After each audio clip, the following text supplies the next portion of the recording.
Hey everyone, welcome and welcome back to my channel Smita the smile. कैसे हैं आप सब लोग? आई होप आप सब लोग बहुत अच्छे होंगे और आपकी तैयारी भी बहुत अच्छी तरीके से चल रही होगी। आज मैं फिर से लेकर आ गई हूँ एक नया टॉपिक आपका, जो कि एक टॉपिक रह गया था बाल विकास वाला, जिसमें शिशु की प्रारंभिक देखभाल एवं शिक्षा के बारे में जो एमसीक्यूज़ हैं, जो या फिर प्रीवियस ईयर क्वेश्चंस हैं, वो मैं लेकर आऊँगी। तो ये वाला टॉपिक आपका रह गया था।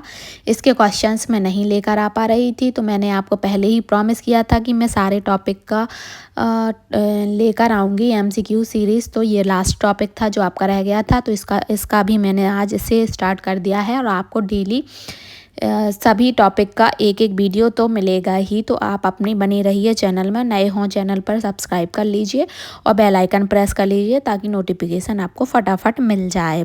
चलिए सीरीज को स्टार्ट करते हैं। आज नए सेशन को बाल विकास एवं शिशु की प्रारंभिक देखभाल, यहाँ पर शिशु की प्रारंभिक देखभाल एवं शिक्षा, जो कि बाल विकास के अंतर्गत आती है, उसकी शुरुआत करते हैं। और ये महिला पर्यवेक्षक परीक्षा 2025 है। इसका एक खंड है जो 45 मार्क का आने वाला है, 45 नंबर का आने वाला है ये। तो जो 45 नंबर हैं, कोशिश करेंगी कि ये जो 45 हैं, इसमें से आप मैक्सिमम मार्क लेकर आ सकें, इस तरीके के क्वेश्चंस लेकर आ रही हूँ। तो चलिए आगे स्टार्ट करते हैं अपना सेशन। और आज इसका प्रारंभ है, यानी फर्स्ट टाइम आज इसकी सीरीज स्टार्ट करी है। तो आज कुछ अच्छे ही क्वेश्चंस लेकर आए हैं और डेली इसी तरीके के बहुत अच्छे अच्छे क्वेश्चंस लाना है। बस आप प्रैक्टिस करते रहिए और प्रैक्टिस करने से ही आपकी एकदम फुल अच्छे से तैयारी हो जाएगी।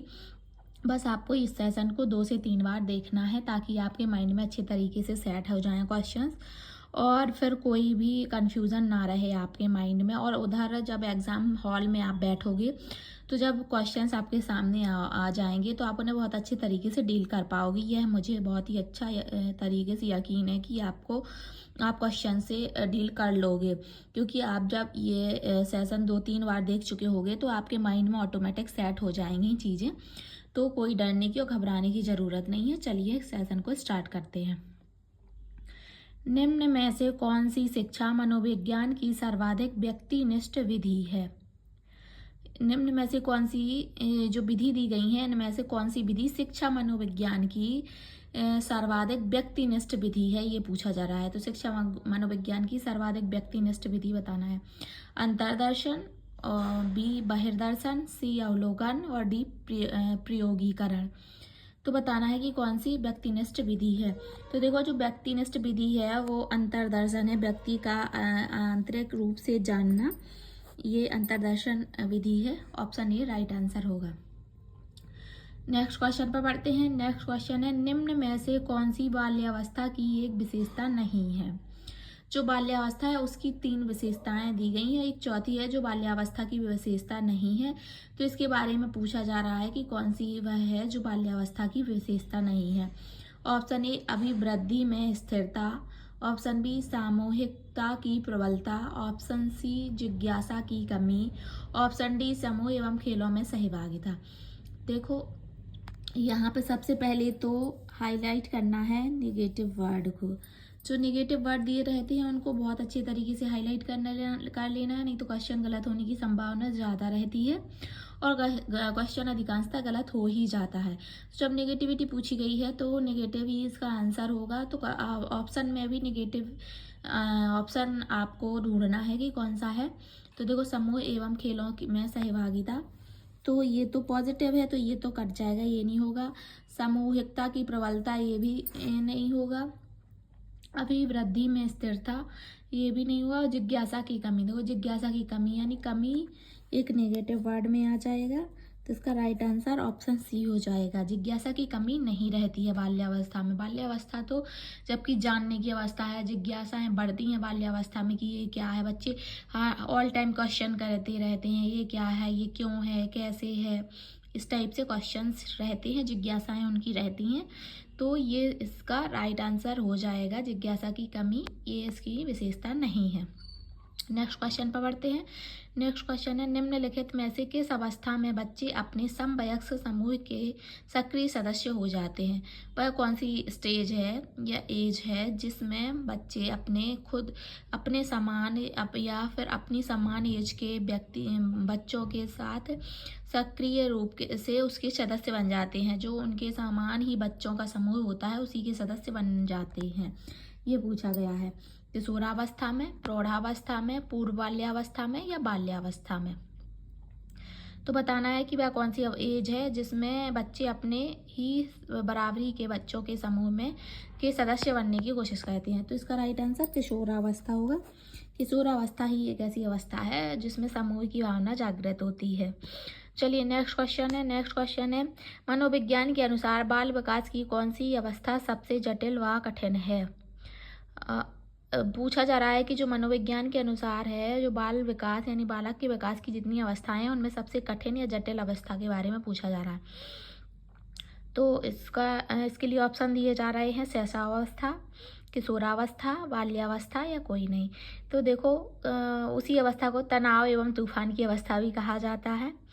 तो वही अवस्था है जो सबसे जटिल है और जिसमें बच्चे अपने को बड़े समझने लगते हैं और बड़े बच्चों को बच्चा समझते हैं और दोनों में मनमुटाव की भावना रहती है, आपसी सामंजस्य और तालमेल नहीं बैठ पाता है।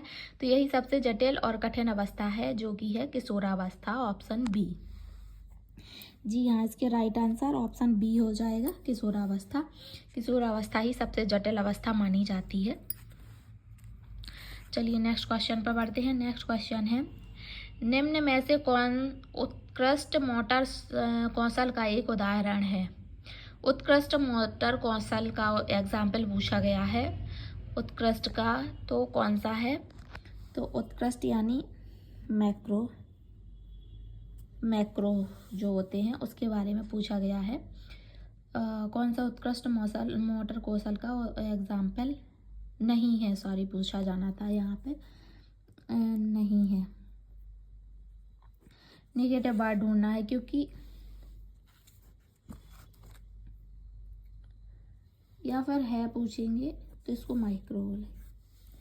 ठीक है, चलिए तो पूछते हैं, सही है वो आंसर। इसमें पूछा गया है कि कौन सा एक एग्जाम्पल है, ये पूछा गया है।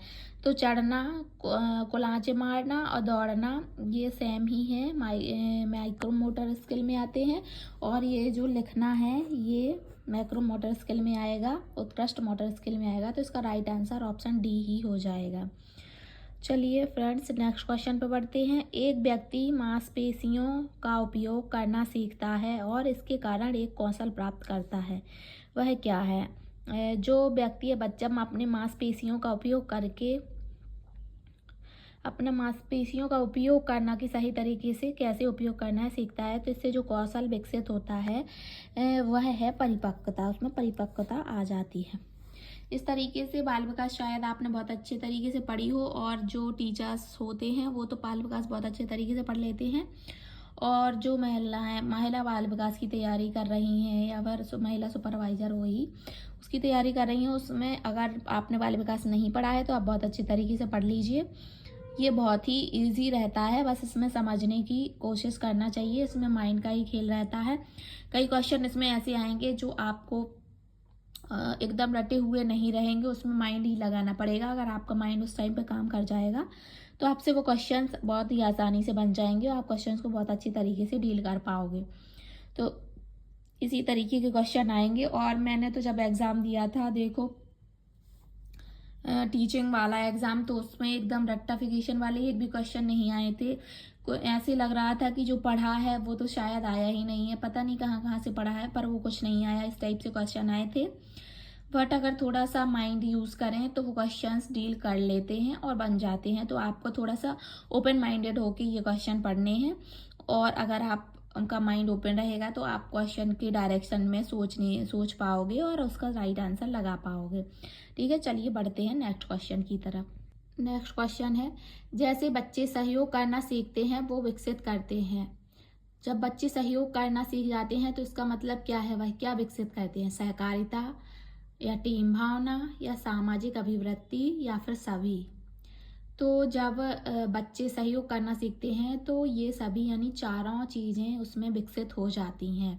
यानी वो सहयोग की भावना भी विकसित हो जाती है जब वो सहयोग करते हैं, तो समूह में रहने की भावना, टीम की भावना, वही टीम में रहने की भावना विकसित हो जाती है, सामाजिक अभिवृत्ति भी उसमें आ जाती हैं। तो ये चारों चीज़ें ही उसके अंदर आ जाती हैं, तो इसका राइट आंसर ऑप्शन डी हो जाएगा। नेक्स्ट क्वेश्चन पर पढ़ते हैं। नेक्स्ट क्वेश्चन है, सृजनशीलता मौलिक परिणामों को अभिव्यक्त करने की मानसिक क्रिया है। जो सृजनशीलता है वो मौलिक परिणामों को अभिव्यक्त करने की मानसिक क्रिया है, ये पूछा जा रहा है। तो सृजनशीलता मौलिक परिणामों को अभिव्यक्त करने की मानसिक क्रिया है, यह किसने कहा था, ये पूछा गया है। ये किसका कोटेशन है। इस तरीके के कोटेशन आ सकते हैं, तो आपको कोटेशन एकदम रट लेना है और कीवर्ड के थ्रू उसको याद कर लेना है। क्रू एंड क्रो ने कहा था, जेम्स ड्राइवर ने कहा था, रॉस ने कहा था या स्किनर ने कहा था। ये तो है फ्रेंड्स की इस टाइप के कोटेशन एक न एक तो आएंगे ही पेपर में, तो आपको इनको बहुत अच्छे तरीके से पढ़ लेना है ताकि आपसे कोई भी क्वेश्चन छूटने ना पाए, क्योंकि वैकेंसी कम रहती है, कंपटीशन एक एक नंबर पर बहुत ज़्यादा बढ़ जाता है। तो आपको अपने एक एक नंबर का बहुत ही मीनिंग होता है आपकी लाइफ में। एक नंबर आपको बना भी देगा और बिगाड़ भी देगा। तो आपको ऐसे कोई भी टॉपिक नहीं छोड़ने हैं जो कि एग्ज़ाम में आने वाले हैं। तो आपके सारे ही टॉपिक बहुत अच्छे तरीके से क्लियर कर लेने हैं और ये कोटेशंस को तो बहुत अच्छे तरीके से रट लेना है। तो इसका राइट आंसर होगा crow and crow. Crow and crow हैं जिन्होंने कहा था कि सृजनशीलता मौलिक परिणामों को अभिव्यक्त करने की मानसिक क्रिया है। नेक्स्ट क्वेश्चन पर बढ़ते हैं। नेक्स्ट क्वेश्चन है, निम्न में सृजनात्मकता से संबंधित नहीं है। मौलिकता, प्रवाह, मितव्ययिता या उपयोगिता। देखो नेगेटिव वर्ड आ गया, तो नेगेटिव से नेगेटिव को मिलाना है। तो सृजनात्मकता तो होना, बच्चों में सृजनशील होना बहुत अच्छी बात है, पर इससे संबंधित नहीं है, ये पूछा गया है। तो मौलिकता तो इससे संबंधित है ही, प्रवाह भी है, उपयोगिता भी है। मितव्ययिता यानी मितव्ययी यानी संकुचित होना, तो कम व्यय करना, इस टाइप का है। तो ये नेगेटिव में ही आता है, तो इसका राइट आंसर ऑप्शन सी हो जाएगा। चलिए अब नेक्स्ट क्वेश्चन पर बढ़ते हैं। विकास हमेशा बच्चे की उम्र से मेल खाता है, यह किस सिद्धांत के कारण होता है। यह जो कौन सा सिद्धांत है जिसके आधार पर यह माना जाता है कि विकास हमेशा बच्चे की उम्र से मेल खाता है। जितनी बच्चे की उम्र होगी उसका विकास उसी के अकॉर्डिंग होगा। उम्र से पहले इतना विकास नहीं होगा और ना ही उम्र के बाद। तो एक नॉर्मल बच्चे में उम्र के साथ साथ ही विकास होता है। यह किस सिद्धांत के कारण प्रूफ किया गया है, ये पूछा गया है। निरंतरता के सिद्धांत के कारण, एक समान पैटर्न के कारण, एकीकरण के कारण या व्यक्तिगत भिन्नता के कारण। तो इसका राइट आंसर है एक समान पैटर्न। समान पैटर्न यानी समान एज समान विकास, इस टाइप से। नेक्स्ट क्वेश्चन पे बढ़ते हैं। नेक्स्ट क्वेश्चन है, शिक्षा का अधिकार है मौलिक अधिकार, कानूनी अधिकार, सामाजिक अधिकार या सांविधिक अधिकार। तो सभी को पता है कि शिक्षा का जो अधिकार है वो मौलिक अधिकार के अंतर्गत आता है और यह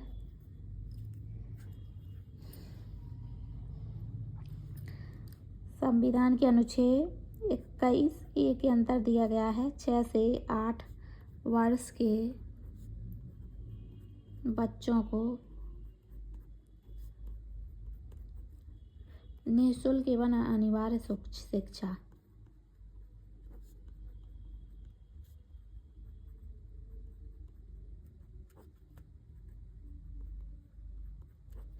इसमें जो अनुच्छेद 21A है उसमें दिया गया है संविधान के मौलिक अधिकारों में कि 6 से 8 वर्ष के बच्चों को निःशुल्क एवं अनिवार्य शिक्षा दी जानी चाहिए। और यह संविधान संशोधन किया गया था, 86वां संविधान संशोधन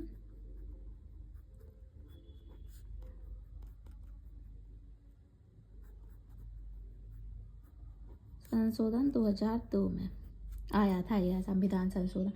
तो ये बहुत अच्छे तरीके से पढ़ लेना है फ्रेंड्स। इस टाइप के क्वेश्चंस आ सकते हैं। 86वां संविधान संशोधन 2002 में हुआ था, जिसमें अनुच्छेद 21A में इंक्लूड किया गया था कि 6 से 8 वर्ष के बच्चों को निःशुल्क एवं अनिवार्य शिक्षा दी जानी चाहिए। ठीक है, तो इसका राइट आंसर ऑप्शन ए हो जाएगा। नेक्स्ट क्वेश्चन पे बढ़ते हैं। नेक्स्ट क्वेश्चन है, बालक का विकास परिणाम है वंशानुक्रम का, वातावरण का, या वंशानुक्रम तथा वातावरण की अंतःप्रक्रिया का, आर्थिक कारकों का। देखो, बालक का विकास दोनों का ही परिणाम माना जाता है। ना तो वंशानुक्रम केवल वंशानुक्रम से विकास हो सकता है, ना ही केवल वातावरण से। इसमें दोनों चीज़ें इन्वॉल्व होती हैं, दोनों की अंतर्क्रिया रहती है। वंशानुक्रम प्लस वातावरण की। वातावरण भी इंसान को, बच्चे को बहुत ही अधिक स्तर तक, बहुत ही ऊंचे लेवल तक बदल सकता है, और वंशानुक्रम भी बदल सकता है। और अगर वो वंशानुक्रम छोड़ के वातावरण में, डिफरेंट वातावरण में चला जाएगा तो वातावरण का प्रभाव ज़्यादा पड़ेगा, पर वंशानुक्रम भी प्रभावित रहेगा। और अगर वो अपने वंशानुक्रम में रहता है तो ज़्यादा प्रभाव दोनों का ही पड़ेगा। तो इसमें दोनों ही चीज़ें इन्वॉल्व रहती हैं। तो ऑप्शन सी, वंशानुक्रम तथा वातावरण की अंतःप्रक्रिया का बालक का विकास परिणाम होता है। ठीक है, बालक का विकास दोनों का ही परिणाम होता है। तो इसका राइट आंसर ऑप्शन सी हो जाएगा। अगर फ्रेंड्स सेशन अच्छा लग रहा है आपको तो आप लाइक कर दीजिए, मुझे भी मोटिवेशन मिलेगा, और मैं इसी तरीके के बहुत अच्छे अच्छे क्वेश्चन ला कर रहूँगी। और आप अपने फ्रेंड के साथ शेयर भी कर लीजिए ताकि उनको भी हेल्प हो सके। ये वीडियो का लास्ट क्वेश्चन था, तो आज के सेशन का ये लास्ट क्वेश्चन है। आपको कैसे लगे फ्रेंड्स क्लास, ज़रूर बताइए। और इसी तरीके की प्रैक्टिस करते रहिए। बस प्रैक्टिस करने से आपका एग्ज़ाम क्लियर हो जाएगा। आपने डिटेल तो पढ़ ही लिया होगा, जो थोड़ा बहुत बच भी गया होगा तो वो अभी जितना टाइम है उसमें पढ़ रहे होंगे और रिवीजन कर रहे होंगे आप। और प्रैक्टिस ही करिए अब आप, तभी आपको क्लियर हो पाएगा कि आपसे क्वेश्चन डील कर पा रहे हो या नहीं कर पा रहे हो। तो इस तरीके के क्वेश्चंस की मैं सेशन लेकर आती रहूँगी, तो आप बने रहिए मेरे चैनल पर। नए हो तो सब्सक्राइब कर लीजिए और बेल आइकन प्रेस करना बिल्कुल भी मत भूलिए, ताकि नोटिफिकेशन फटाफट मिले आपको और आप प्रैक्टिस करना स्टार्ट कर दें। तो इसी तरीके के क्वेश्चंस के साथ और भी जो आपके सब्जेक्ट हैं सभी के क्वेश्चन, डिफरेंट क्वेश्चन लेकर आऊँगी। तो आप बने रहिए मेरे चैनल स्मिता द स्माइल पर। Thank you for watching.